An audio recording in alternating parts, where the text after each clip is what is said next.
तो पहला जो है कि भारत की सबसे लंबी नदी कौन है? तो इसका जो सही उत्तर है वो है ऑप्शन बी गंगा नदी।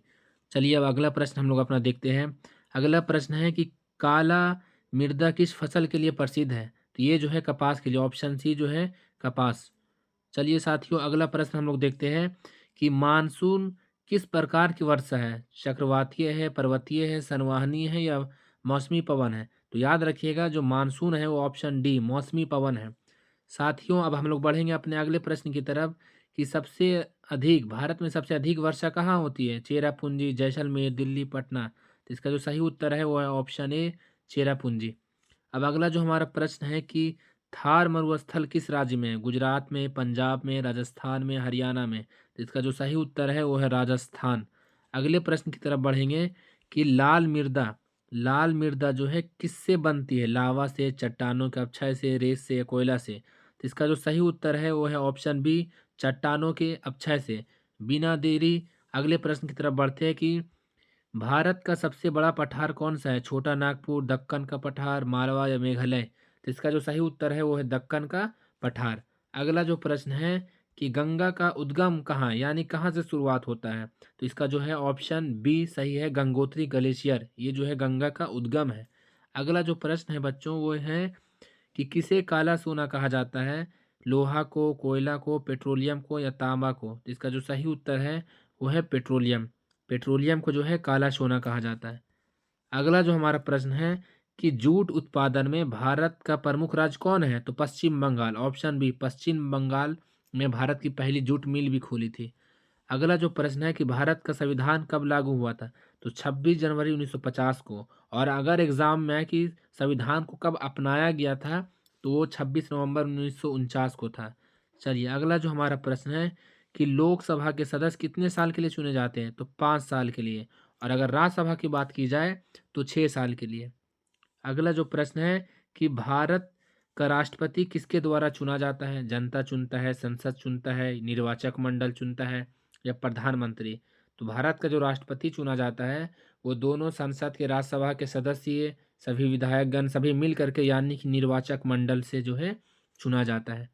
अब जो हमारा अगला प्रश्न है कि पंचायत चुनाव कितने वर्ष में होते हैं? तो ये ऑप्शन सी है 5 वर्ष पे होते हैं, हर 5 साल पे पंचायत चुनाव होते हैं। अगले प्रश्न है कि भारत के संविधान में कितने मौलिक अधिकार हैं? तो ऑप्शन बी 6 मौलिक अधिकार हैं। अगला जो हमारा प्रश्न है कि भारतीय संसद के कितने सदन हैं? तो इसका जो आंसर है वो है ऑप्शन बी 2 सदन है, लोकसभा और राज्यसभा। अगला जो हमारा प्रश्न है कि राज्यसभा को क्या कहते हैं? तो राज्यसभा को जो है उच्च सदन कहा जाता है और लोकसभा को जो है निच सदन यानी कि लोकसभा निचला है और राज्यसभा जो है उच्च यानी कि ऊंचा सदन है। अगला जो हमारा प्रश्न है कि प्रधानमंत्री की नियुक्ति कौन करता है? तो प्रधानमंत्री जो अपॉइंट करता है वो राष्ट्रपति उन्हें शपथ दिलवाता है। तो इसका जो आंसर है ऑप्शन ए राष्ट्रपति। अगला जो हमारा प्रश्न है कि मतदान की आयु कितनी है यानी कि वोट देने के लिए कितना साल चाहिए? तो ऑप्शन सी 18 वर्ष। और पहले 1989 से पहले 21 साल चलता था लेकिन 1989 के बाद जो है भारत में 18 वर्ष है। अगला जो हमारा प्रश्न है कि भारत किस प्रकार का देश है? राजतंत्र, तानाशाही, लोकतंत्र या सैन्य तंत्र? तो हमारे देश में लोकतंत्र है यानी कि जनता का शासन। अगला जो हमारा प्रश्न है कि हरित क्रांति का संबंध किससे है? तो हरित क्रांति का जो संबंध है वो कृषि से है और कृषि में खास करके गेहूं, खाद्यान्न फसल गेहूं हो गया, चावल हो गया, उनके उत्पादन को बढ़ाने के लिए 1960 के दशक में हुआ था। अगला जो प्रश्न है बच्चों की राष्ट्रीय आय क्या है? तो देश की कुल आय एक साल के अंदर देश का जो कुल आय होता है, इनकम होता है, उसे हम लोग राष्ट्रीय आय कहते हैं। अगला जो प्रश्न है कि बैंक का मुख्य कार्य क्या है? बैंक का जो होता है मुख्य कार्य क्या है? शिक्षा है, ऋण देना, खेती उद्योग? तो कर्ज देना, ऋण देना, ऑप्शन बी बैंक का मुख्य कार्य है। अगला जो प्रश्न हमारा है कि जीडीपी का पूरा नाम क्या है? जीडीपी का पूरा नाम क्या है? तो इसका आंसर है option A gross domestic product. अगला जो हमारा प्रश्न है कि मुद्रा का कार्य क्या है? तो मुद्रा का जो कार्य है वो विनिमय विनिमय का माध्यम यानी कि एक्सचेंज ऑफ गुड्स। किसी सामान को लेने के लिए हमें पैसा देना पड़ता है, मुद्रा देना पड़ता है या फिर लेने के लिए देने के लिए। खैर अगला प्रश्न। अगला जो हमारा प्रश्न है कि बेरोजगारी किसका उदाहरण है? सामाजिक समस्या है, आर्थिक समस्या है, राजनीतिक समस्या या सांस्कृतिक? तो इसका जो सही उत्तर है वो है ऑप्शन बी, आर्थिक समस्या, यानी कि पैसों से, आमदनी से जुड़ा हुआ बेरोजगारी।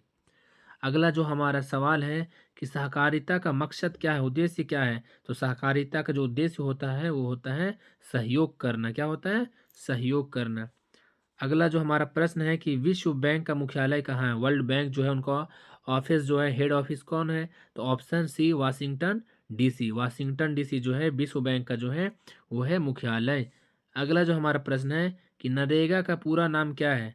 तो नरेगा का जो पूरा नाम है वो है national rural employment guarantee act. अभी फिलहाल जो इसका नाम जो है चेंज हो चुका है, नरेगा का नाम जो है भी राम जी, जो भी राम जी हो चुका है। खैर, अगला जो हमारा प्रश्न है, लघु उद्योग किस श्रेणी में आते हैं? तो लघु उद्योग जो है वो उद्योग यानी फैक्ट्री श्रेणी में आते हैं, भले ही बहुत छोटा होता है लेकिन फैक्ट्री श्रेणी में यानी कि उद्योग में आते हैं। अगला प्रश्न इतिहास से है कि असहयोग आंदोलन कब हुआ था? तो असहयोग आंदोलन 1920 में हुआ। किसने किया था? गांधी जी ने किया था। अगला प्रश्न कि दांडी मार्च का नेतृत्व किसने किया था? गांधी जी ने किया था। और कब हुआ था? 1930 में हुआ था। कब हुआ था? 1930 में। अब अगला जो हमारा प्रश्न है कि चंपारण सत्याग्रह कब हुआ था? तो 1917 ईस्वी में। किसने किया था? गांधी जी ने। और किसने निमंत्रण दिया था? तो राजकुमार शुक्ला ने। अगला जो प्रश्न है कि भारत छोड़ो आंदोलन कब हुआ था? तो इसका जो सही उत्तर है वो है ऑप्शन बी, 1942। 1942 में हुआ था, गांधी जी ने किया था। अगला जो हमारा प्रश्न है कि जलियांवाला बाग हत्याकांड किस साल हुआ था? इसका जो सही उत्तर है 13 अप्रैल 1919। कब हुआ था? 13 अप्रैल। कब हुआ था? 13 अप्रैल को। ठीक है, 1919 को। अगला जो हमारा प्रश्न है कि साइमन कमीशन भारत कब आया था? तो साइमन कमीशन जो 1928 में भारत आया था। और साइमन कमीशन जब भारत आया तो भारत के लोगों ने साइमन कमीशन गो बैक, वापस जाओ के नारे लगाए थे, क्योंकि उस कमीशन में एक भी भारतीय शामिल नहीं थे। अगला जो प्रश्न है कि सविनय अवज्ञा आंदोलन कब शुरू हुआ था? तो 1930 ईस्वी में हुआ था। कब हुआ था? 1930 ईस्वी में, जो नमक कानून से जुड़ा हुआ था। नमक कानून को गांधी जी ने तोड़ा था, उसे हम लोग नमक सत्याग्रह भी कहते हैं। अगला जो प्रश्न है कि भारतीय राष्ट्रीय कांग्रेस की स्थापना कब हुई थी? तो 28 दिसंबर 1885 को। किसने किया था? एओ ह्यूम। किसने किया था? एओ ह्यूम। किसने किया था? एओ ह्यूम ने किया था। अगला जो प्रश्न है कि लखनऊ समझौता, लखनऊ पैक्ट कब हुआ था? तो लखनऊ पैक्ट जो हुआ था वो हुआ था 1916 में। कब हुआ था? 1916 में। अगला जो हमारा प्रश्न है कि गांधी इरविन समझौता कब हुआ था? गांधी इरविन समझौता कब हुआ था? तो 1931 ईस्वी में। कब हुआ था? 1931 ईस्वी में, नमक सत्याग्रह यानी कि सविनय अवज्ञा आंदोलन के बाद हुआ था। अब हमारा अगला जो प्रश्न है कि भारत की राजधानी कहाँ है? भारत की राजधानी नई दिल्ली है, आप लोग जानते हैं। और भारत की वित्तीय राजधानी अगर पूछा जाए, है ना, वित्तीय राजधानी, तो वो मुंबई हो गया। अगला जो हमारा प्रश्न है कि बिहार की राजधानी कहाँ है? पटना है, हम लोग जानते हैं। अगला प्रश्न कि यूएनओ की स्थापना कब हुई थी? तो UNO, United Nation of Organisation की स्थापना जो हुई थी वो 1945 ईस्वी में हुई थी।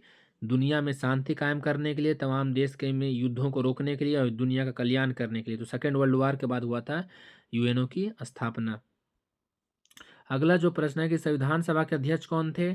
तो डॉक्टर राजेंद्र प्रसाद। कौन थे? डॉक्टर राजेंद्र प्रसाद। अगर पूछा जाए आपसे कि अस्थायी यानी कि टेम्पोररी कौन थे? तो डॉक्टर सच्चिदानंद सिन्हा थे।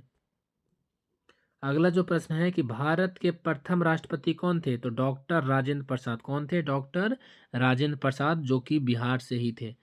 अगला जो प्रश्न है कि योजना आयोग की स्थापना कब हुई थी? तो 1950 ईस्वी में। कब हुई थी? 1950 ईस्वी में। अब इसका नाम बदल करके नीति आयोग हो गया। क्या हो गया है? नीति आयोग। अब अगला जो हमारा प्रश्न है कि भारत में कितने राज्य है? तो फिलहाल जो है 28 राज्य है और 9 केंद्र शासित प्रदेश है, जिसमें लद्दाख और जम्मू कश्मीर शामिल है। अगला हमारा प्रश्न है कि मुद्रा छापने का अधिकार किसके पास है, यानी कि करेंसी छापने का हक जो है किनके पास है? तो रिजर्व बैंक ऑफ इंडिया यानी कि आरबीआई के पास है। Option B. अगला जो हमारा प्रश्न है कि संसद का निम्न सदन यानी निचला सदन कौन है? तो लोकसभा। राज्यसभा जो है वो ऊपरी सदन है, उच्च सदन है। लोकसभा जो है निम्न सदन है। अब जो है अगला प्रश्न कि भारत का राष्ट्रीय पशु कौन है? बाघ है। कौन है? बाघ है। तो इस ऑब्जेक्टिव को आप लोग पूरी तरीके से याद कर लीजिए, इस बार एग्जाम में बिल्कुल आना ही है। आखिर में आप लोग कमेंट करके बताइएगा कि सिंह जो है किस वन में पाया जाता है? सिंह जो है भारत में जो है शेर जो है कहाँ पाया जाता है? बताइए आप लोग कमेंट करके। जय हिंद। अगर वीडियो को अच्छा लगा है तो आप लोग जो है लाइक सब्सक्राइब ज़रूर करें।